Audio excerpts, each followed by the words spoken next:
वंदे मातरम साथियों, कैसे हैं आप सभी। मैं Viju Chaudhary defence journey YouTube channel पे आप सभी का हार्दिक स्वागत करता हूं। तो जिस भी साथी ने अभी तक है जो हमारे डिफेंस जर्नी यूट्यूब चैनल को सब्सक्राइब नहीं किया तो फटाफट इस यूट्यूब चैनल को सब्सक्राइब कर ले और पास ही आने वाले बेल आइकन को है जो ज़रूर दबा दें, ताकि हमारी जो भी नेक्स्ट वीडियो आने वाली है उसका नोटिफिकेशन तुरंत है जो आप लोगों के पास है वो पहुँचता रहे। तो जैसा आप लोगों ने थंबनेल देख लिया होगा, आज के सेशन में अपने है जो भारतीय राज्य व्यवस्था यानी कि इंडियन पॉलिटी से संबंधित कुछ प्रश्नों पर है जो डिस्कस है वो करने वाले हैं। ये क्वेश्चंस अपने जो करने वाले हैं ये अपने CDS एग्ज़ाम के लिए और अपने एपकेट एग्ज़ाम के लिए प्लस अपने है जो CAPF एग्ज़ाम के लिए है जो बहुत ही महत्वपूर्ण होने वाले हैं। सारे के सारे जो क्वेश्चंस करने वाले हैं ये सारे के सारे जो PYQ इनकी प्रीवियस ईयर एग्जाम पेपर के अंदर है जो सारे क्वेश्चन है वो पूछे गए हैं। आज इस सेशन के अंदर अपने पहला पार्ट करेंगे। टोटल अपने है जो कुछ क्वेश्चंस आज के सेशन में कर लेंगे और बाकी के कुछ क्वेश्चंस हैं उसको नेक्स्ट सेशन के अंदर है जो कर लेंगे। तो फटाफट से सभी साथी वीडियो को लाइक कर देंगे, शेयर कर देंगे और हमारे डिफेंस जर्नी यूट्यूब चैनल को सब्सक्राइब कर देंगे। तो आइए दोस्तों शुरुआत करते हैं आज के पहले प्रश्न से। पहला प्रश्न है जो आपकी स्क्रीन पे आ गया है। पहला क्वेश्चन है वो देर का है। पहला क्वेश्चन कहता है कि केंद्र और राज्य सरकारों के बीच में शक्ति का जो साझाकरण है वो संविधान की संरचना के है जो आधारभूत है वो होता है। इस शक्ति साझाकरण की व्यवस्था में है जो निम्न के द्वारा परिवर्तन है वो किया जा सकता है। यानी कि केंद्र और राज्य सरकारों के बीच की जो पावर्स है, जो शक्तियां हैं, उनका जो साझाकरण यानी कि उनका जो साझी शक्तियां होती हैं उनका है जो संरचना है वो किसके द्वारा होती है, या फिर उनमें कौन कौन सी उनको है जो बहुमत उनको लेना चाहिए, किस किस का बहुमत लेना चाहिए, या फिर किसके द्वारा उनको है जो साझा है वो किया जाता है। ऑप्शन नंबर ए देखो, यहाँ पर ऑप्शन नंबर 1 दे रखा है कि संसद के दोनों सदनों में विधेयक को साधारण बहुमत से पारित करके हो सकता है। ऑप्शन नंबर बी में दे रखा है कि संसद के दोनों सदनों में विधेयक को 2/3 बहुमत से पारित करके। ऑप्शन नंबर सी दे रखा है कि संसद के दोनों सदनों में 2/3 बहुमत से, और या फिर इसे कुल राज्यों में से कम आधे के विधेयकों यानी कि राज्य के जितने विधायक हैं उनके कम से कम 50% उनके पास होना चाहिए, उनका बहुमत होना चाहिए, या फिर जिस राज्य से संबंधित है उस राज्य के राज्यपाल की सहमति से होना चाहिए, या फिर राष्ट्रपति की सहमति से। तो इसका सही आंसर अपना क्या बनेगा? इसका अपना आंसर है जो बनेगा वो कौन सा बन जाएगा कि संसद के दोनों सदनों में विधेयक की 2/3 तो बहुमत होना चाहिए। कम से कम अपने पास है जो 2/3 तो उसका है जो क्या होना चाहिए, अपने पास उसका है वो बहुमत होना चाहिए, प्लस कुल राज्यों से है जो कम से कम कितना हो चाहिए, आधे, यानी कि जितने भी राज्य उसके अंदर है जो सपोर्ट कर रहे हैं उनका कम से कम क्या होना चाहिए, 50% तो उसके अंदर है जो होना चाहिए, तभी इसको क्या कर सकता है वो परिवर्तन इसके अंदर किया जा सकता है। तो अपना आंसर कौन सा हो जाएगा? अपना इसका जो करेक्ट आंसर है ये सी ऑप्शन है जो हो जाएगा। तो कम से कम 2/3 बहुमत होना चाहिए और कम से कम राज्य के जो आधे विधायक हैं उनके द्वारा क्या होना चाहिए, उसका अनुमोदित है वो होना चाहिए। नेक्स्ट प्रश्न देखते हैं। अगला प्रश्न देखो, यहाँ पर है जो नेक्स्ट प्रश्न आपकी स्क्रीन पे आ गया है। नेक्स्ट प्रश्न है वो देर का है कि वित्तीय आपातकाल के संदर्भ में निम्नलिखित कथनों पर है जो विचार कीजिए। वित्तीय आपातकाल के अंदर स्टेटमेंट फास्ट दे रखी है कि वित्तीय आपातकाल भी एक प्रकार का है जो क्या है, आपातकाल है, जिसका प्रावधान अनुच्छेद 356 के तहत है वो किया गया है।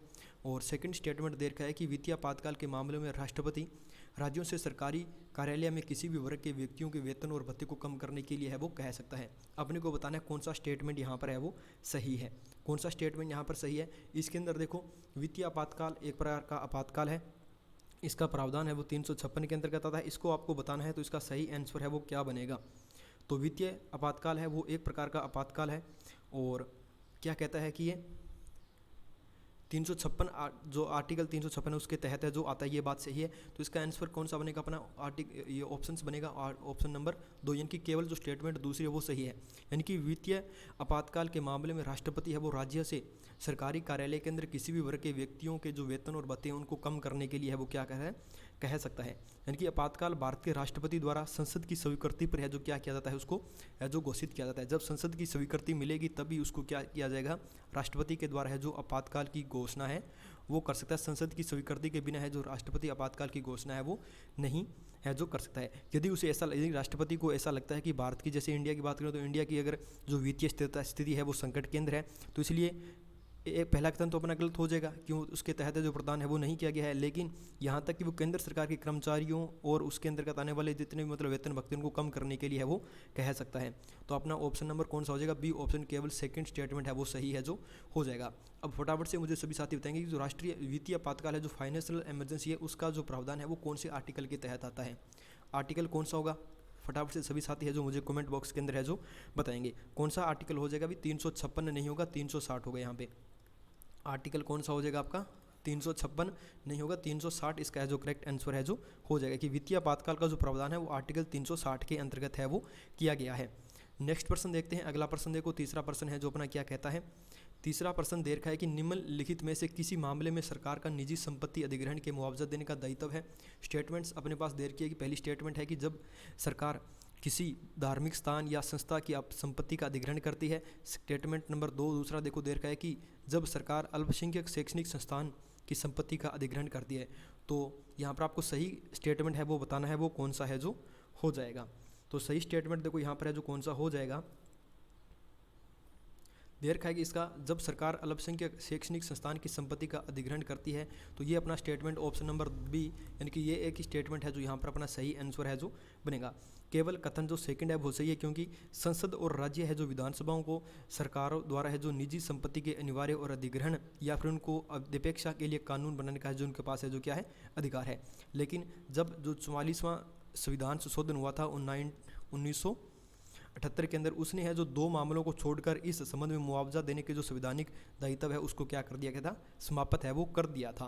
तो आपका स्टेटमेंट नंबर सेकंड यानी कि आपका बी ऑप्शन इसका करेक्ट आंसर है जो हो जाएगा, सही उत्तर है अपना बन जाएगा। आगे बढ़ते हैं। चौथा प्रश्न देखो, चौथा क्वेश्चन से अपना है वो क्या कहता है। दे रखा है कि अंतर्राज्यीय परिषद के संबंध में निम्नलिखित में से कौन सा कथन है वो सही नहीं है। अब कौन सा कथन सही नहीं है अपने को ये बताना है कि संविधान के अनुसार एक अंतर्राज्यीय परिषद का है जो परिषद का गठन संसद के द्वारा किया जा सकता है।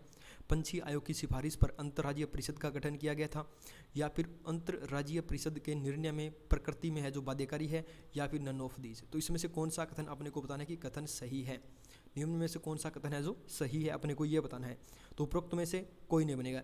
क्यों नहीं बनेगा, देखो यहाँ पर दे रखा है कि संविधान में अनुच्छेद आर्टिकल नंबर 263 के अनुसार एक अंतर्राज्यीय परिषद यानी कि इंटर स्टेट काउंसिल का गठन है वो राष्ट्रपति के द्वारा किया जाता है। किसके द्वारा किया जाता है, राष्ट्रपति के द्वारा है वो किया जाता है, न कि संसद के द्वारा किया जाता है। तो ये स्टेटमेंट अपना यहाँ पर है जो गलत हो गया। 1990 की अंतर्राज्यीय परिषद का गठन है जो सरकारी आयोग की सिफारिश पर है जो किया गया था, यानी कि इसने यहाँ पर क्या दे रखा है कि पंछी आयोग की सिफारिश पर है जो अंतर्राज्यीय परिषद का गठन है वो किया गया था। ये यहाँ पर गलत हो जाएगी। 1990 के अंदर 1990 के अंदर जो सरकारी आयोग की सिफारिश पर ही इस आयोग का है जो गठन है वो किया गया था। पंछी आयोग यहाँ पर है जो ये अपना गलत हो जाएगा। और अंतर्राज्यीय परिषद के निर्णय में प्रकृति में है जो बाध्यकारी है। अंतर्राज्यीय परिषद के निर्णय में अनुशासनात्मक और बाध्यकारी नहीं है। ये यहाँ पर है जो इसके अंदर बाध्यकारी नहीं है। तो अपना इसका डी ऑप्शन हो जाएगा, इनमें से कोई नहीं। ऑप्शन नंबर डी अपना इसका करेक्ट आंसर है जो हो जाएगा। नेक्स्ट प्रश्न देखते हैं। अगला 5 नंबर प्रश्न देखो, दे रखा है कि निम्नलिखित में से कौन सा निकाय एंग्लो इंडियन समुदाय के लिए संवैधानिक और अन्य कानूनी सुरक्षा उपायों से संबंधित मामलों की है जो जांच करता है और उनके काम की रिपोर्ट है वो राष्ट्रपति को करता है। राष्ट्रीय अल्पसंख्यक आयोग, राष्ट्रीय अनुसूचित जाति आयोग, राष्ट्रीय अनुसूचित जनजाति आयोग, या फिर भाषाई अल्पसंख्यकों के लिए विशेष कार्यालय। तो इसका अपना जो सही आंसर है वो कौन सा बन जाएगा कि राष्ट्रीय अनुसूचित जाति आयोग को है जो ओबीसी और एंग्लो समुदाय के संबंध में समान कार्य करने के लिए है जो बनाया गया है। तो राष्ट्रीय अनुसूचित जाति आयोग आपका ऑप्शन नंबर बी ओबीसी वाला ये इसका जो सही आंसर है जो हो जाएगा। आगे नेक्स्ट प्रश्न देखते हैं। छठा प्रश्न देखो यहाँ पर है जो देर का है। छठा क्वेश्चन अपना है जो कहता है कि निम्नलिखित में से कौन सा संविधान के अनुच्छेद 143 के तहत सर्वोच्च न्यायालय में राष्ट्रपति द्वारा किए गए किसी भी संदर्भ में है जो भारत सरकार का है जो प्रतिनिधित्व है वो करता है। तो कौन करता है, केंद्रीय कानून मंत्री, विधि आयोग के अध्यक्ष, महाधिवक्ता यानी कि सोलिसिटर जनरल, या फिर नन ऑफ दीज। तो 6 नंबर प्रश्न का अपना हो जाएगा कि राष्ट्रपति ने महान न्यायवादी को निम्नलिखित है जो क्या सौंपे हैं, कुछ सौंपे हैं। कुछ क्या सौंपे है उसको, राष्ट्रपति के द्वारा है जो महान न्यायवादी है उनको है जो कुछ कर्तव्य या फिर उनको है जो ड्यूटीज़ है वो सौंपी गई है। तो यहाँ पर कौन सा हो जाएगा कि भारत सरकार की ओर से सर्वोच्च न्यायालय में सभी मामलों में भारत सरकार की ओर से जो पेश होना ये हो सकता है। तो इसका आंसर कौन सा बनेगा, ए बनेगा, सी बी बनेगा, सी या फिर डी। तो इसमें से कौन सा हो जाएगा, कोई नहीं बनेगा, क्योंकि इसके अंदर महान न्यायवादी होगा न कि महाधिवक्ता। तो इसका option number D none of these हो जाएगा। लेकिन जो संदर्भ में भारत सरकार का जो प्रतिनिधित्व है वो कौन करेगा, वो करेगा भारत राष्ट्रपति के द्वारा जो महान न्यायवादी तय होता है वो करता है, महान न्यायवादी ये इसके द्वारा है जो किया जाता है। इसको भी कुछ ड्यूटीज़ है या फिर कुछ कर्तव्य है जो सौंपे गए हैं कि ये भारत के सरकार की ओर से जो सुप्रीम कोर्ट है, सर्वोच्च न्यायालय है, में सभी मामलों को है जो भारत सरकार की ओर से क्या करेगा, उसको है जो पेश करेगा। और संविधान के जो आर्टिकल नंबर आपका 143 है, इसके तहत सर्वोच्च न्यायालय में राष्ट्रपति द्वारा किए गए किसी भी संदर्भ में भारत सरकार का प्रतिनिधित्व है, वो इसका है जो क्या होगा, करना इसको है जो पड़ेगा। तो ये ऑप्शंस यहाँ पर बनेंगे, जो इसके में से किसी ऑप्शंस में नहीं दे रखे हैं तो आपका डी ऑप्शन हो जाएगा। और जो प्रतिनिधित्व है वो किसके द्वारा किया जाएगा, महान्यायवादी के द्वारा है जो प्रतिनिधित्व किया जाएगा। नेक्स्ट प्रश्न देखते हैं। यहाँ पर आपको बताना है कि निम्नलिखित जोड़ों पर है जो विचार कीजिए, आपको इनको सही से सुमेलित करना है। इनको सही से आपको क्या करना है, सुमेलित करना है। तो आपको करेक्ट से बताना है कि इसका कौन सा ऑप्शन बनेगा। कर्मचारी चयन आयोग, कार्मिक मंत्रालय, इसमें से आपको बताना है कौन सा इसका है जो सही आंसर है जो बनेगा। तो फटाफट से सभी साथी मुझे इसका आंसर है वो कमेंट सेक्शन में बताएंगे कौन कौन सा इसका जो पैनल है या फिर इसको जोड़ेंगे तो कौन सा आंसर अपना इसका सही आंसर है जो बनेगा। देखते हैं कितने साथी इसका अपने को है जो करेक्ट आंसर है वो दे पाते हैं कि इसका सही आंसर है वो कौन सा बनेगा। तो यहाँ पर दे रखा है कि केंद्रीय कर्मचारी चयन आयोग कार्मिक मंत्रालय, केंद्रीय जांच ब्यूरो गृह मंत्रालय, केंद्रीय सतर्कता आयोग गृह मंत्रालय। तो इसमें से कौन सा ऑप्शन बनेगा, ए बनेगा, बी बनेगा, सी बनेगा या फिर डी बनेगा। तो केंद्रीय सूचना आयोग, यहाँ पर इसमें दे रखा है कि अपना दे रखा है कि विकल्प ए सही बनेगा। इसके अंदर विचार सही मतलब जुड़ा हुआ है, ये अपने को बताना है। तो केवल ए, क्योंकि कर्मचारी चयन आयोग ये केंद्रीय आयोग कार्मिक मंत्रालय, ये इसका ऑप्शन नंबर ए सही बनेगा, क्योंकि इसके अंदर स्टेटमेंट एक है वो सही दे रखा है। लेकिन जो अब इसके अंदर दे रखा है कि केंद्रीय जांच ब्यूरो, ये किसके अंतर्गत आता है, और केंद्रीय सतर्कता आयोग है जो किसके अंतर्गत आता है, ये आता है केंद्रीय जो सतर्कता आयोग है, यह जो कार्मिक मंत्रालय के अंतर्गत आता है। ये है जो कार्मिक मंत्रालय के अंतर्गत है वो आता है। और ये आपका जो केंद्रीय जांच ब्यूरो है ये किसके अंतर्गत आता है, ये भी किसके अंतर्गत आता है, ये भी कार्मिक अंतर्गत, इस कार्मिक मंत्रालय के अंतर्गत है वो आता है। लेकिन कर्मचारी चयन आयोग है जो इसी के अंतर्गत आता है, इस पर है जो सही दे रखा है, यानी कि तीनों एक ही के अंतर्गत आते हैं। लेकिन यहाँ पर दोनों के नाम है वो गलत दे रखे हैं। सही स्टेटमेंट ये ऑप्शन नंबर ए के अंदर है जो स्टेटमेंट वाला फर्स्ट है जो एक, यही इसका सही आंसर है जो हो जाएगा। आगे बढ़ते हैं। भारत की चुनाव प्रणाली निम्नलिखित में से शामिल है, ये अपने को इसके अंदर बताना है। तो first past the post system, यह सर्वाधिक मत पाने वाले की जीत की प्रणाली, केवल अनुपातिक प्रतिनिधित्व, पारदर्शिक प्रकार्यात्मक एवं अनुपातिक प्रतिनिधित्व, या फिर केवल प्रकार्यात्मक प्रतिनिधित्व। तो इसमें से भारत की चुनाव प्रणाली है वो इसमें से कौन सी है, ये अपने को बताना है। तो आप लोगों को पता होगा कि अपने जब भी कहीं पर भी यानी कि भारत के किसी भी हिस्से के अंदर अगर चुनाव होते हैं तो चुनाव होने के अंदर है जो एक ही प्रणाली होती है कि जिसको सबसे ज़्यादा वोट मिले हैं, जिसको सबसे ज़्यादा मत मिले हैं, या फिर बोल सकते हैं जिसको सबसे ज़्यादा वोट मिले हैं, वही क्या होता है, विजयी होता है, वही है जो विजेता होता है। तो ये कौन सा हो जाएगा, ये सर्वाधिक मत पाने वाली जीत की प्रणाली है, ये भारत के अंदर है जो चुनाव प्रणाली है जो अभी वर्तमान में कार्यरत है। तो इसका ऑप्शन नंबर ए इसका करेक्ट आंसर है जो हो जाएगा। नेक्स्ट प्रश्न दे रखा है कि निम्नलिखित कथनों पर विचार कीजिए। फेडरेशन शब्द का संबंध या फिर फेडरेशन शब्द का है जो भारतीय संविधान में कहीं प्रयोग नहीं किया गया है। भारत में किसी भी राज्य को अलग संघ से अलग होने का अधिकार है। इसमें से आपको बताना है कि कौन सा स्टेटमेंट सही है, कौन सा स्टेटमेंट है वो सही नहीं है। देखते हैं यहाँ पर कि जो फेडरेशन शब्द है, फेडरेशन जो शब्द है इसका संविधान के अंदर है जो कहीं भी वर्णन इसका है जो किया नहीं गया है कि जो फेडरेशन ये जो वर्ड है इसका उपयोग या फिर इसको है जो कहीं पर भी यूज़ नहीं किया गया, संविधान के अंदर इसका है जो यूज़ है वो नहीं किया गया है। लेकिन भारत को राज्यों के संघ के रूप में है जो वर्णित किया गया है। यहाँ पर आपने पढ़ा होगा कि भारत है, भारत क्या है, अलग अलग जो स्टेट्स हैं, इन स्टेट्स का क्या एक राज्यों का संघ है। ये बात तो संविधान के अंदर लिखेगी, भारत है जो राज्यों का क्या है एक संघ है। लेकिन यहाँ पर ये भी दे रखा है कि भारत के अंदर जो भी राज्य हैं ये संघ से अलग नहीं हो सकते, संघ से अलग है जो नहीं हो सकते, यानी कि इस ग्रुप से कोई भी स्टेट ऐसे नहीं बोल सकता कि जो राजस्थान है बोल देगा कि नहीं मैं इस ग्रुप से है जो बाहर जा रहा हूँ, फिर बिहार बोल देगा कि मैं इस ग्रुप से बाहर जा रहा हूँ, ऐसा कुछ भी नहीं है। यही है कि जो भारत, मान लो ये सर्कल है जो पूरा भारत है और भारत के अंदर अलग अलग राज्य बने हुए हैं और यही जो राज्यों का संघ है यही क्या कहलाता है, भारत कहलाता है। और इस संघ से यानी कि इस सर्कल से कोई भी स्टेट है वो बाहर नहीं जा सकता। तो यहाँ पर कौन सा स्टेटमेंट सही है? देखो कोई भी स्टेटमेंट सही नहीं है। इसके अंदर देखा है कि फेडरेशन शब्द का प्रयोग नहीं किया गया है, तो इसका सी ऑप्शन हो जाएगा। कौन सा ऑप्शन बनेगा अपना? इसका सी ऑप्शन इसका है जो करेक्ट आंसर हो जाएगा। नेक्स्ट प्रश्न देखते हैं 10 नंबर प्रश्न। देखो 10 नंबर क्वेश्चन है वो क्या कहता है कि भारत शासन अधिनियम 1919 के संदर्भ में निम्नलिखित कथनों पर विचार कीजिए। इसमें आंग्ल भारतीय तथा यूरोप के लोगों के लिए पृथक निर्वाचक मंडल का है जो प्रावधान किया गया, इसके द्वारा भारत में प्रत्यक्ष निर्वाचन है वो शुरू किया गया था। कौन सी स्टेटमेंट यहाँ पर आपको सही लगती है, यही आपको बताना है। तो 10 नंबर प्रश्न में देखते हैं कौन सी स्टेटमेंट यहाँ पर है जो सही है। इसका आंसर अपने को बताना है, कौन सी स्टेटमेंट यहाँ पर इसका करेक्ट आंसर है जो बनेगी। ऑप्शन 4 ऑप्शन आपके सामने दे रखे हैं, 2 स्टेटमेंट आपके सामने दे रखी है।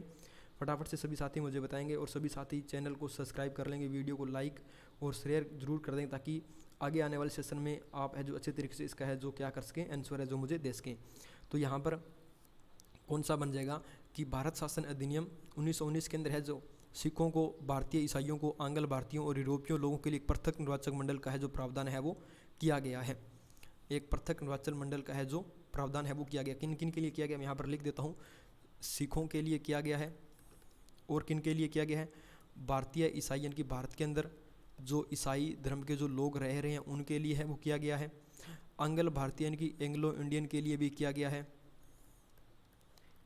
और किन के लिए किया गया है? यूरोपीय लोगों के लिए, यूरोपियन जो लोग हैं उनके लिए भी क्या है, एक अलग निर्वाचक मंडल का है जो प्रावधान है वो किया गया है। ठीक है। दूसरा स्टेटमेंट दे रखा है कि इसके द्वारा भारत में प्रत्यक्ष निर्वाचन है वो शुरू किया गया। लेकिन मुसलमानों के लिए पृथक निर्वाचक मंडल का जो प्रावधान है वो भारत के अधिनियम या फिर भारत सरकार का जो अधिनियम 1909 था उसके अंतर्गत है वो किया गया था। मुसलमानों के लिए कौन से आर्टिकल, कौन से अधिनियम में था? मुसलमानों के लिए है जो भारत सरकार शासन अधिनियम या फिर भारत सरकार का अधिनियम जिसको बोल सकते हैं 909 वाला। ठीक है। इसके अंदर है जो मार्ले मिंटो के द्वारा है जो उसको प्रदान है वो किया गया था। और भारत सरकार है जो अधिनियम 1919 ने देश में पहली बार द्विसदनीय और प्रत्यक्ष चुनाव के लिए है जो क्या किए थे, प्रावधान है वो प्रस्तुत किए गए थे। तो यहाँ पर इसकी स्टेटमेंट दोनों सही है, तो इसका ऑप्शन नंबर सी इसका सही उत्तर हो जाएगा कि फर्स्ट स्टेटमेंट भी सही है और सेकंड स्टेटमेंट भी यहाँ पर है जो एकदम सही दे रखी है। आगे बढ़ते हैं 11 नंबर प्रश्न देखते हैं। 11 नंबर प्रश्न में दे रखा है कि निम्नलिखित जो कथन है आपको दे रखे इन पर विचार करना है, स्टेटमेंट्स पर डिस्कस करना है कि उच्चतम न्यायालय और उच्च न्यायालय के न्यायाधीश, राज्य विधानसभा के चुनाव के लिए उम्मीदवार, केंद्रीय मंत्री, भारत के राष्ट्रपति उपरोक्त में से किसी पद के लिए संविधान की 3री अनुसूची में शपथ और विपुष्टि के रूप में है जो उल्लेख है वो किया गया है। तो किन किन का उल्लेख है वो किया गया है ये अपने को बताना है। देखो यहाँ पर क्या बनेगा कि भारत संविधान की जो 3री अनुसूची है उसके अंदर कौन कौन से पद और कौन कौन से है जो विपुष्टि के लिए है जो उल्लेख उसके अंदर दिया गया है। केंद्रीय मंत्री और राज्य मंत्री। देखो यहाँ पर केंद्रीय मंत्री तो तीसरा दे रखा है, केंद्रीय मंत्री प्लस राज्य मंत्री भी हो सकता है इसके अंदर। और संसद और राज्य विधानसभाओं के चुनाव के उम्मीदवार, राज्यों विधानसभाओं के चुनाव के उम्मीदवार यानी कि सेकंड वाला भी हो जाएगा अपना। और कौन सा दे रखा है कि संसद और राज्य के विधायिका के सदस्य, संसद और विधायिका राज्य के सदस्य इसके अंदर नहीं है। सर्वोच्च न्यायालय और उच्च न्यायालय के न्यायाधीश ये भी इसके अंदर दे रखा है, लेकिन भारत के राष्ट्रपति वाला इसके अंदर नहीं दिया हुआ है। तो यहाँ पर 1 2 3 यानी कि 1 2 3 आपका option number A, option number A में हो जाएगा कि उच्चतम न्यायालय और उच्च न्यायालय के न्यायाधीश, फर्स्ट, सेकंड और थर्ड तीनों स्टेटमेंट यहाँ पर इसके अंदर ऑप्शन सही दे रखा है, लेकिन चौथा वाला भारत के राष्ट्रपति वाला इसमें से नहीं है। तो आपका ऑप्शन नंबर ए इसका सही उत्तर है वो बन जाएगा। आगे बढ़ते हैं 12 नंबर प्रश्न। देखो 12 नंबर प्रश्न में अंदर है जो दे रखा है कि निम्नलिखित में से कौन से गांधीवादी निर्देशक है जो सिद्धांत हैं। अनुसूचित जाति और अनुसूचित जनजाति के शैक्षिक एवं आर्थिक हितों को बढ़ावा देना, मादक पेय और दवाओं के सेवन पर है जो रोक लगाना, कुटीर उद्योगों को बढ़ावा देना। आपको गांधीवादी निर्देशक सिद्धांत हैं वो कौन कौन सी है ये अपने को है जो बताना है। तो देखते हैं भाई 12 नंबर प्रश्न का कौन सा इसका सही आंसर है जो हो जाएगा कि गांधीवादी सिद्धांत है जो किस विचारधारा पर है जो आधारित है, जिनका उपयोग राष्ट्रीय आंदोलन के दौरान है जो गांधी जी के द्वारा है जो किए गए थे। तो यहाँ पर आपको बताना है कि कौन कौन सा बनेगा। तो यहाँ पर है जो कौन कौन से हो जाएगा, आपके सारे के सारे होंगे या ए ऑप्शन होगा, बी, सी या फिर डी। तो आपका डी ऑप्शन हो जाएगा, सभी के सभी इसके अंदर है जो इंक्लूड हो जाएंगे। ऑप्शन नंबर डी ये इसका जो सही उत्तर है जो हो जाएगा। देखो यहाँ पर कुछ आर्टिकल्स के अंदर भी दे रखा है। देखो यहाँ पर दे रखा है कि आर्टिकल नंबर, जैसे अगर आर्टिकल नंबर या फिर अनुच्छेद 40 के बारे में बात करें तो ग्राम पंचायतों को सुव्यवस्थित करके उन्हें स्वशासन की इकाइयों के रूप में सक्षम बनाने हेतु है जो आवश्यक शक्तियों है जो इसके अंदर आर्टिकल इसके अंदर है जो क्या किया गया 40 के अंदर है जो शक्तियाँ हैं जो प्रदान की गई है।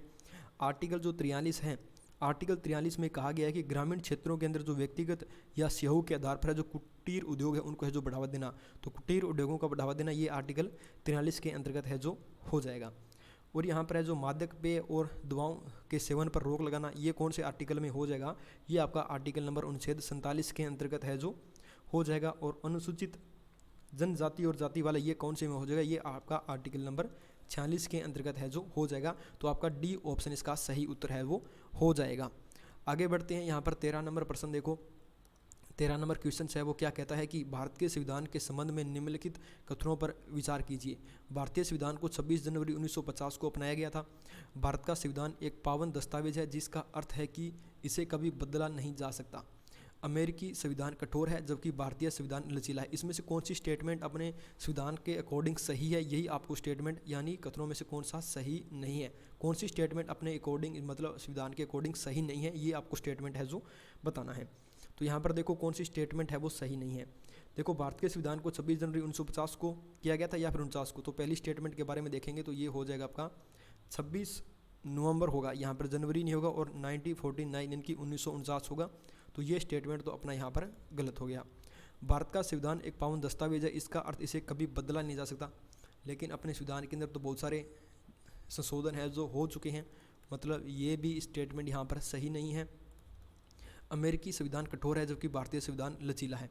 देखो भारत का संविधान इतना भी लचीला नहीं है कि इसको हर कोई चेंज कर सकता है, और इतना भी कठोर नहीं कि इसके अंदर चेंज नहीं हो सकता, मतलब ये भी स्टेटमेंट क्या है इसके अंदर है जो गलत है। तो यहाँ पर तीनों की तीनों स्टेटमेंट गलत हो जाएगी, तो आपका डी ऑप्शन इसका सही उत्तर है जो हो जाएगा। आगे बढ़ते हैं 14 नंबर प्रश्न देखो। 14 नंबर प्रश्न है जो देर का है कि नालसा के संबंध में निम्नलिखित कथनों पर विचार कीजिए कि नालसा का गठन है जो विधिक सेवा प्राधिकरण अधिनियम 1983 के तहत किया गया। न्यायदीप नालसा का आधिकारिक समाचार पत्र है। नालसा के कार्यकारी अधिकारी अध्यक्ष भारत के मुख्य न्यायाधीश है। तो कौन सा स्टेटमेंट है जो नालसा के अकॉर्डिंग सही है, ये अपने को है जो बताना है। कौन सा हो जाएगा भी इसका सही उत्तर कौन सा बनेगा। देखो नालसा का गठन है जो विधिक सेवा प्राधिकरण प्रणाली अधिनियम 1983 के तहत किया गया था, ये कथन यहाँ पर एकदम से सही है। और न्यायदीप नालसा का आधिकारिक समाचार पत्र है, ये भी सही है। लेकिन नालसा के जो कार्यकारी अध्यक्ष है वो भारत के मुख्य न्यायाधीश है, ये बात यहाँ पर है जो गलत है। तो इसके जो मुख्य न्यायाधीश होते हैं वो कौन होते हैं, न्यायाधीश है जो इसके मुख्य कौन होते हैं, ये अपने को बताना है। तो ये कौन होंगे भी, ये आप है जो मुझे इसका कमेंट सेशन के अंदर बताएंगे कि नालसा के जो कार्यकारी अध्यक्ष होते हैं वो कौन होते हैं। लेकिन दोनों स्टेटमेंट यहाँ पर सही है, तो स्टेटमेंट दोनों यहाँ पर है जो ऑप्शन नंबर बी में दे रखी है, तो आपका बी ऑप्शन यहाँ पर सही उत्तर है जो हो जाएगा। आगे बढ़ते हैं 15 नंबर प्रश्न देखो। 15 नंबर प्रश्न में दे रखा है कि राज्य सूचना आयुक्तों के संबंध में निम्नलिखित कथन सही है। राज्य सूचना आयुक्त को राज्यपाल द्वारा नियुक्त किया जाता है और उन्हें राष्ट्रपति द्वारा हटाया जा सकता है। देखते हैं अभी सही है या फिर नहीं। राज्य सूचना आयुक्त की 6 वर्ष की अवधि के लिए या फिर 62 वर्ष की आयु के लिए प्राप्त करने तक है जो भी पहले पद को धारण कर सकते हैं, यानी कि 6 वर्ष की अवधि तक या फिर 62 वर्ष की आयु तक इसको पद पर रह सकते हैं। और दे रखा है कि राज्य सूचना आयुक्त पुनर्नियुक्ति के लिए पात्र हैं या फिर नन ऑफ दिस। तो कौन सा स्टेटमेंट यहाँ पर सही है, ए स्टेटमेंट, बी, सी या फिर डी, कौन सा स्टेटमेंट यहाँ पर है जो राज्य सूचना आयुक्त के संबंध में सही है, ये अपने को बताना है। तो 15 नंबर प्रश्न देखो, यहाँ पर इसमें देर का है कि राज्य सूचना आयुक्त को राज्यपाल के द्वारा नियुक्त किया जाता है लेकिन उन्हें राष्ट्रपति के द्वारा हटाया जा सकता है। देखो यहाँ पर देर का है कि राज्यपाल जो राष्ट्रीय सूचना आयुक्त होता है उसको राज्यपाल के द्वारा नियुक्त तो किया जाता है लेकिन राष्ट्रपति के द्वारा हटाया जाता है, ये बात इसके अंदर है जो क्या है गलत है। उसको जब कोई व्यक्ति है या फिर राज्य जो सूचना आयुक्त है इसको अगर राज्यपाल ही नियुक्त करेगा तो इसको हटाया भी किसके द्वारा जाएगा, राज्यपाल के द्वारा ही हटाया जाएगा। राज्य जो सूचना आयुक्त है इसकी जो अवधि होती है वो क्या होती है, इसकी अवधि यहाँ पर 5 वर्ष होती है, न कि 6 वर्ष। 5 वर्ष या फिर 62 वर्ष, यानी कि इसकी 62 वर्ष की आयु के अंदर ये रिटायरमेंट हो सकता है या फिर 5 वर्ष तक है जो अपने पद पर कार्यरत है वो रह सकता है। राज्य सूचना आयुक्त पुनर्नियुक्ति के लिए पात्र हैं।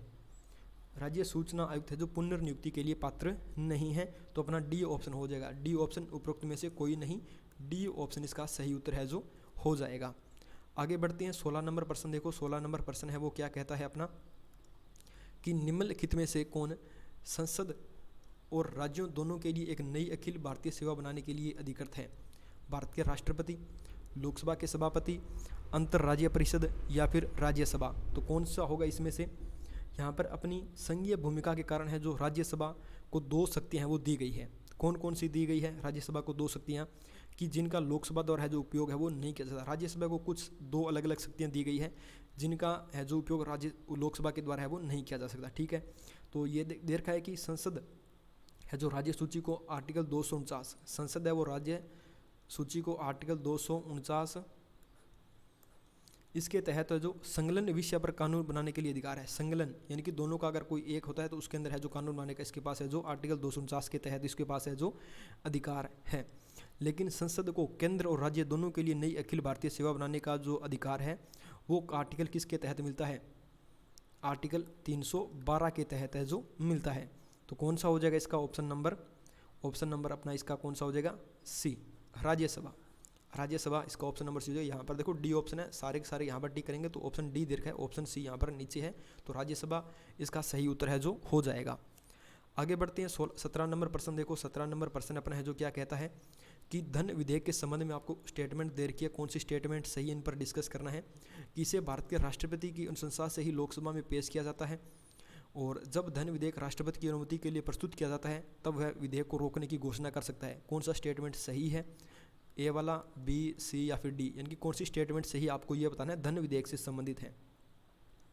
धन विधेयक है जो भारत के राष्ट्रपति की अनुशंसा से ही लोकसभा में पेश किया जा सकता है, ये बात सही है या फिर गलत है? ये बात है जो सही है। ठीक है जी, ये बात इसके अंदर सही लिखी है कि इसको राष्ट्रपति की अनुशंसा के अंदर है जो पेश किया जाता है, ये पहला स्टेटमेंट अपना सही हो जाएगा। लेकिन देर का है कि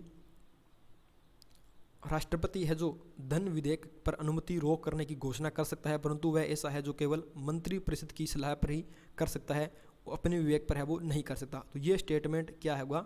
ये स्टेटमेंट अपना है जो गलत हो जाएगा। सेकंड वाला स्टेटमेंट गलत हो जाएगा, फर्स्ट स्टेटमेंट सही है, सेकंड वाला स्टेटमेंट गलत है।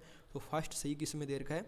ऑप्शन नंबर ए में दे रखा है, तो आपका ए ऑप्शन इसका करेक्ट आंसर है जो हो जाएगा। आगे बढ़ते हैं 18 नंबर प्रश्न देखो। 18 नंबर प्रश्न है वो क्या कहता है कि निम्नलिखित कथनों पर विचार कीजिए। एक पार्टी जो किसी राज्य की विधानसभा में कम से कम 4 सीटें जीतती है तो उसे राज्य पार्टी के रूप में मान्यता मिल जाती है। तो एक पार्टी जो लोकसभा में कम से कम 6 सीटें जीतती है उसे राष्ट्रीय पार्टी के रूप में मान्यता मिल जाती है। देर रखा है कि मान लो कोई भी एक राज्य है, मान लेते हैं ये बिहार है, बिहार के अंदर कोई भी एक यहाँ की लोकल पार्टी है जो नई बनी है। इसने बोला कि उसको कम से कम जब इसके बिहार की विधानसभा के जो चुनाव होंगे उसके अंदर अगर ये 4 सीटें जीत जाती है तो उसको राज्य पार्टी के रूप में मान्यता मिल जाती है या फिर नहीं मिलती। एक बात तो ये बोली। दूसरी बोली कि जब जैसे प्राइम मिनिस्टर बनने वाली बात होती है तब यहाँ पर अपने देखो बीजेपी है प्लस अपने कांग्रेस है, अगर ऐसी कोई एक नई पार्टी और आ जाए, थर्ड पार्टी आ जाए और इस थर्ड पार्टी को कम से कम 6 सीटें मिल जाए, अब 6 सीटें मिल गई तो इसको राष्ट्रीय इनकी नेशनल स्तर पर, नेशनल लेवल पर इसको पार्टी का जो दर्जा मिलेगा या फिर नहीं मिलेगा, ये अपने को बताना है। तो कौन सा स्टेटमेंट यहाँ पर है जो सही है, पहला वाला या फिर दूसरा वाला? तो कौन सा है? कथन ए सही है या फिर नहीं है कि एक पार्टी जो किसी राज्य के चुनाव के अंदर, विधानसभा चुनाव के अंदर कम से कम 4 सीटों पर जीती है तो उसको क्या होता है, राज्य पार्टी का दर्जा मिलता है या फिर नहीं मिलता? तो उसके अंदर होता है क्या है कि एक पार्टी जो राज्य के किसी विधानसभा चुनाव में कुल मतों का कम से कम 6% प्राप्त करती है।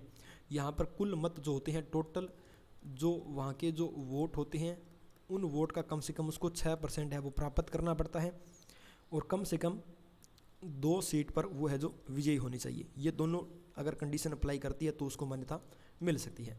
सेकंड वाला दे रखा है कि एक पार्टी जो किसी राज्य में लोकसभा चुनाव या फिर विधानसभा चुनाव से कम 6% मत तो प्राप्त करेगी प्लस उसको है जो लोकसभा में कम से कम 4 सीटें जीतनी पड़ेगी। लोकसभा में कम से कम कितनी सीटें जीतनी पड़ेगी? 4 सीटें जीतनी पड़ेगी। अगर यहाँ पर ये 4 सीटें जीतती है तो वो क्या होती है, राष्ट्रीय स्तर पर भी पार्टी के रूप में उसको दर्जा मिल सकता है। तो ये कौन सा हो जाएगा अपना? इसका न तो ए बनेगा न ही बी बनेगा, यानी कि सेकंड वाला। तो डी ऑप्शन इसका सही उत्तर है वो हो जाएगा। आगे बढ़ते हैं 19 नंबर प्रश्न देखो। 19 नंबर प्रश्न कहता है, 19 नंबर प्रश्न के अंदर है जो दे रखा है कि लोकसभा अध्यक्ष की अनुपस्थिति में निम्नलिखित में से कौन दोनों सदनों की संयुक्त बैठक की अध्यक्षता करता है? जब लोकसभा अध्यक्ष अगर लोकसभा अध्यक्ष है जो अनुपस्थित हैं तो इनकी अनुपस्थिति के अंदर लोकसभा के जो दोनों सदन हैं उनकी संयुक्त बैठक है वो कौन बुला सकता है? राज्यसभा का सभापति, लोकसभा का उपाध्यक्ष, राज्यसभा का उपसभापति या फिर केंद्रीय संसदीय मंत्री, कार्य मंत्री। तो इसके अंदर कौन बुला सकता है? अगर लोकसभा का देखो अध्यक्ष नहीं है तो वहाँ पर उपाध्यक्ष तो उपस्थित होगा, तो कौन बुलाएगा? उपाध्यक्ष के द्वारा है जो उसको बुलाया जाता है। ऑप्शन नंबर बी हो जाएगा। ठीक है, यहाँ पर अगर हो सकता है कि उपाध्यक्ष भी अनुपस्थित रहता है। अगर बोल दें कि लोकसभा का उपाध्यक्ष है ये भी अनुपस्थित है, ये भी नहीं आया, तो राज्यसभा का है जो उपसभापति होता है, राज्यसभा का जो उपसभापति होता है ये बुलाता है। अगर ये भी अनुपस्थित रहता है तो कौन बुलाता है? तो राज्यसभा का सभापति बुलाता है। ठीक है, कौन बुलाता है? राज्यसभा का सभापति बुलाता है। अगर ये नहीं हैंगे तो ये बुलाएंगे, अगर ये नहीं हैंगे तो ये बुलाएंगे। तो अपने को इसने बोला था कि लोकसभा अध्यक्ष की अनुपस्थिति में, तो लोकसभा अध्यक्ष अगर उपस्थित नहीं है तो लोकसभा का उपाध्यक्ष बुलाएगा। तो आपका ऑप्शन नंबर बी इसका सही उत्तर बन जाएगा। आगे बढ़ते हैं। 20 नंबर प्रश्न देखो, 20 नंबर प्रश्न दे रखा है। 20 नंबर प्रश्न है वो क्या कहता है कि निम्नलिखित में से किस परिस्थिति के अंदर है जो संसद के समक्ष लंबित विधेयक लोकसभा के विघटन से व्यपगत है वो नहीं होता? ऐसा विधेयक जो लोकसभा में पेश किया गया और लंबित रहा हो, ऐसा विधेयक जो राज्यसभा द्वारा पारित किया गया हो लेकिन लोकसभा के समक्ष लंबित हो, लोकसभा के विघटन से पहले विधेयक को पारित होने पर गतिरोध को समाप्त करने के लिए है जो विधेयक को संसद के दोनों सदनों की संयुक्त बैठक में भेजा जाएगा, या फिर विधेयक को लोकसभा द्वारा तो पारित किया गया है लेकिन राज्यसभा के समक्ष उसको लंबित है वो किया गया है। तो कौन सा व्यपगत इसके अंदर स्टेटमेंट आपको बताना है? तो राज्यसभा में तो वो क्या है, विधेयक लंबित है, लेकिन लोकसभा द्वारा पारित नहीं हुए तो वो व्यपगत है जो क्या होगा, नहीं होगा। और राष्ट्रपति ने लोकसभा के विघटन से पहले संयुक्त बैठक के जो आयोजनों को अधिसूचित किया है तो व्यपगत है वो नहीं होगा। दोनों सदनों अगर पारित है, दोनों सदन के द्वारा राज्यसभा और लोकसभा के द्वारा अगर उसको पारित किया गया है तो राष्ट्रपति की लंबित सहमति के कारण है जो व्यपगत है वो नहीं होगा। और दोनों सदनों के द्वारा अगर उसको पारित किया गया है लेकिन फिर भी राष्ट्रपति ने उसको पुनर्विचार के लिए लौटाया नहीं है तो भी क्या होगा, व्यपगत है वो नहीं होगा। तो कौन सा स्टेटमेंट बनेगा अपना, कौन सा स्टेटमेंट बनेगा? ये सी वाला स्टेटमेंट इसका सही आंसर है जो हो जाएगा। 21 नंबर प्रश्न देखो। 21 नंबर प्रश्न के अंदर दे रखा है कि निम्नलिखित में से कौन सा देश होल्डिंग टुगेदर फेडरेशन का है जो उदाहरण है? स्पेन, भारत, अमेरिका और ऑस्ट्रेलिया, कौन कौन से देश है जो इसके अंदर होल्डिंग टुगेदर फेडरेशन का है जो एग्जाम्पल है? तो कौन कौन सी है भाई यहाँ पर आपको 21 नंबर प्रश्न के अंदर है जो बताना है। तो केंद्र और राज्य सरकार के बीच सत्ता का जो स्टिक एवं संतुलन एक फेडरेशन से दूसरे फेडरेशन से क्या होता है अभी अलग होता है, और उस ऐतिहासिक संदर्भ पर है जो निर्भर करता है कि जिसमें फेडरेशन का है जो गठन किया गया हो। तो यहाँ पर दो प्रकार के फेडरेशन हो सकते हैं जिनके माध्यम से यह जो फेडरेशन का है गठन है वो क्या होता है भाई, होता है। तो यहाँ पर कौन सा हो जाएगा वो जो इसका एग्जाम्पल है वो उदाहरण है? तो कौन सा बनेगा अपना इसका? एक तो ऑप्शन नंबर ए बनेगा, यानी कि स्पेन भी होगा और भारत, स्पेन प्लस भारत, ये दोनों इसके एग्जाम्पल है जो हो जाएंगे। ऑप्शन नंबर ए आपका करेक्ट आंसर हो जाएगा। 22 नंबर प्रश्न देखो। 22 नंबर प्रश्न है वो क्या कहता है? जनजातीय सलाहकारी परिषद के संदर्भ में निम्नलिखित कथनों पर विचार कीजिए। पहला स्टेटमेंट है कि अनुसूचित क्षेत्र वाले प्रत्येक राज्य में इनकी स्थापना की गई है। राज्यपाल परिषद का अध्यक्ष होता है। इसकी अनुशंसाएं सरकार पर बाध्यकारी नहीं होती। तो स्टेटमेंट 2 और 3 इसमें से कौन सा स्टेटमेंट सही है? सही स्टेटमेंट का अपने को चयन है वो करना है। तो कौन कौन सी स्टेटमेंट यहाँ पर सही बनेगी? यहाँ पर देर का है कि जनजातीय सलाहकारी परिषद के संबंध में जो स्टेटमेंट है वो सही स्टेटमेंट कौन सी है ये अपने को बताना है। देखते हैं इसका सही आंसर क्या बनेगा। इसका स्टेटमेंट सही आंसर बनेगा ऑप्शन नंबर ए, यानी कि केवल 1 और 3 कि अनुसूचित क्षेत्र वाले प्रत्येक राज्य में इनकी स्थापना है वो कर सकती है और इनकी अनुसार सरकार पर है जो बाध्यकारी नहीं होती। तो एक वाला और तीसरा ये दोनों स्टेटमेंट यहाँ पर सही है। आपका ऑप्शन नंबर ए इसका बन जाएगा। आप अगर इसकी पीडीएफ लेना चाहते हैं तो इस सेशन की जो पीडीएफ है ये आपको हमारे टेलीग्राम चैनल पे मिल जाएगी। टेलीग्राम पर आपको जाना है और हमारे टेलीग्राम चैनल का नाम जो मैं यहाँ पर टाइप कर रहा हूँ आप इसको सर्च कर लेना और इसके अंदर टेलीग्राम चैनल को है जो ज्वाइन कर लेना। जैसे ही इसके दोनों सेशन कंप्लीट हो जाएंगे इसकी पीडीएफ आपको मैं वहाँ पे अपलोड कर दूँगा और इसके अंदर आपको सॉल्यूशंस भी इसके अंदर जो पीडीएफ के अंदर आप लोगों के लिए है जो ऐड है वो कर दिया जाएगा। आगे बढ़ते हैं। 23 नंबर प्रश्न देखो। 23 नंबर प्रश्न देखो यहाँ पर है जो क्या दे रखा है कि अनुसूचित क्षेत्रों के संबंध में निम्नलिखित में से कौन सा कथन सही है। पहला ऑप्शन है संविधान की 5वीं अनुसूची उत्तर पूर्वी राज्यों के अनुसूचित क्षेत्रों में। दूसरा ऑप्शन है संविधान का भाग 10 अनुसूचित क्षेत्रों के प्रशासन से संबंधित है। ऑप्शन नंबर सी है कि राज्यपाल को किसी क्षेत्र को अनुसूचित क्षेत्र घोषित करने का है जो अधिकार है, और पहली बार 1947 में अनुसूचित क्षेत्रों को अधिसूचित है वो किया गया था। तो कौन सा इसका स्टेटमेंट सही बनेगा कि पहली बार 1950 के अंदर अनुसूचित क्षेत्रों को अधिसूचित है वो किया गया था। तो कब किया गया था? पहली बार है जो 1947 में नहीं किया गया था, 1950 में किया गया था। तो ये तो गलत हो गया यहाँ पे। और देखो यहाँ पर है जो दे रखा है कि 5वीं अनुसूची के संबंध में असम, मेघालय, त्रिपुरा, मिजोरम है जो इन स्टेटमेंट्स को दिया गया। तो यहाँ पर है जो पूर्वी उत्तर राज्य, ये भी यहाँ पर है जो गलत हो गया। और क्या दे रखा है कि किसी क्षेत्र को अनुसूचित राज्यपाल के द्वारा, तो ये भी यहाँ से जो गलत हो जाएगा। ऑप्शन नंबर बी ये इसका एक सही उत्तर है जो बनेगा। ऑप्शन नंबर बी इसका सही आंसर है जो बनेगा। आगे सेकंड लास्ट प्रश्न देखते हैं आज के सेशन का। सेकंड लास्ट प्रश्न देखो कि केंद्र शासित प्रदेशों के संबंध में कथनों पर विचार करना है कि संघ प्रदेशों को केंद्र शासित प्रदेशों के रूप में जाना जाता है। एक संघ प्रदेश का प्रशासक राष्ट्रपति के द्वारा नियुक्त किया जाता है और वह उस संघ प्रदेश का है जो प्रमुख होता है। कौन सा कथन सही है? स्टेटमेंट पहला और स्टेटमेंट दूसरा कौन सा इसमें से सही है, ये अपने को बताना है। कि केंद्र शासित प्रदेश वह क्षेत्र है जो केंद्र सरकार के प्रत्यक्ष नियंत्रण और प्रशासन के अधीन होते हैं। ये उन्हें केंद्र शासित प्रदेश के अंदर है जो उसको शामिल है वो किया जाता है। ठीक है जी, ये बात है कि केंद्र शासित प्रदेशों को केंद्र शासित प्रदेशों के रूप में जाना जाता है। तो इस पर पूरा का पूरा नियंत्रण है जो केंद्र सरकार के द्वारा होता है। तो ये स्टेटमेंट अपना सही हो जाएगा। और संघ प्रदेश का प्रशासक है वो सरकार के प्रत्यक्ष और क्या होता है उसके नियंत्रण में होता है। तो ये तो आपको बता दिया। आगे क्या दे रखा है कि संघ का प्रदेश का प्रशासक राष्ट्रपति द्वारा नियुक्त किया जाता है और वह संघ प्रदेश का है जो क्या होता है प्रमुख है वो होता है। उसके अंदर क्या होता है कि जो केंद्र शासित प्रदेश होता है उसका जो प्रशासक होता है वो राष्ट्रपति के द्वारा नियुक्त किया जाता है।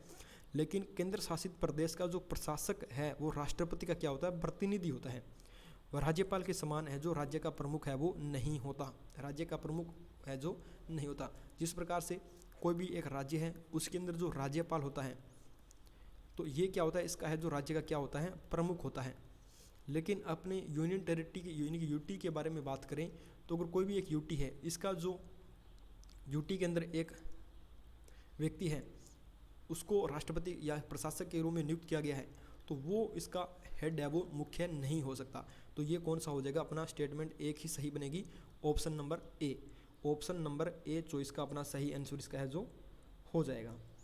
आगे बढ़ते हैं आज के सेशन का लास्ट प्रश्न देखते हैं। लास्ट प्रश्न देखो आज के सेशन का देर का है कि डॉक्टर बी आर अम्बेडकर यानी कि भीमराव अम्बेडकर ने कहा था यदि मुझे इस संविधान में किसी भी एक विशेष अनुच्छेद को सबसे महत्वपूर्ण बताना हो तो एक ऐसा अनुच्छेद जिसके बिना यह संविधान शून्य होगा। मैं इसके अलावा किसी अन्य अनुच्छेद का उल्लेख नहीं कर सकता। यह संविधान की आत्मा और इसका हृदय है। तो अब आपको पता है कि संविधान की आत्मा और जो हृदय है वह किस अनुच्छेद को कहा जाता है, ये आपको अगर पता है तो आप इसका सही आंसर है जो मुझे बता सकते हैं। तो आर्टिकल कौन सा हो जाएगा?